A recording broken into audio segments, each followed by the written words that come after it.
सावरकरांचे विचार विश्व कल्याणाचे. अभिनेते शरद पोंक्षे.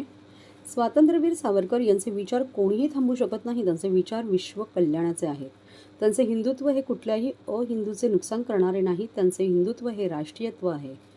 त्यामुळे सावरकर आणि त्यांचे विचार कधीही संपणार नाहीत, असे स्पष्ट मत अभिनेते व व्याख्याते शरद पोंक्षे यांनी व्यक्त केले.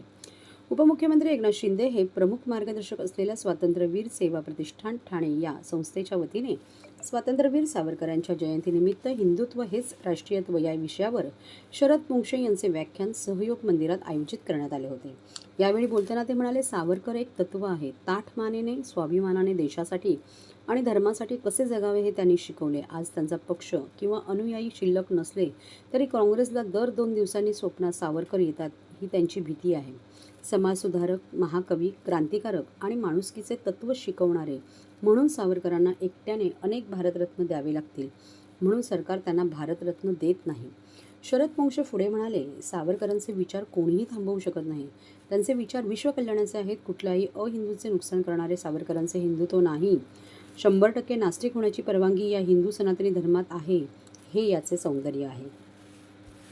म्हणूनच हिंदुत्व हेच राष्ट्रीयत्व व्हायला हवे. सेक्युलरिझम, निधर्मवाद आणि सर्व धर्मसमभाव या 3 रोगांतून हिंदू समाज जेव्हा बाहेर पडेल तेव्हाच हिंदूंचे खरे कल्याण होईल. हिंदू धर्म टिकवणे हे प्रत्येक हिंदूचे नैतिक कर्तव्य आहे. या देशात राहून हिंदुस्थानाचा पाकिस्तान बनवण्याचा विचार करणाऱ्यांना धडा शिकवला पाहिजे. त्यासाठी काय वस्तू कुठे विकत घ्यायची हे हिंदूंनी ठरवले पाहिजे, असेही त्यांनी सांगितले. राजकीय कार्यात प्रचंड व्यस्त असतानाही सामाजिक भान विसरले नाहीत, अशा शब्दात शरद पोंक्षे यांनी उपमुख्यमंत्री एकनाथ शिंदे यांचे कौतुक केले. उपमुख्यमंत्री एकनाथ शिंदे यांनी हर घर सावरकर योजना राज्यभरात राबवण्याचा निर्णय घेतला आहे. या योजनेद्वारे सावरकरांचे विचार प्रत्येक घराघरात पोहोचवण्याचे उद्दिष्ट आहे.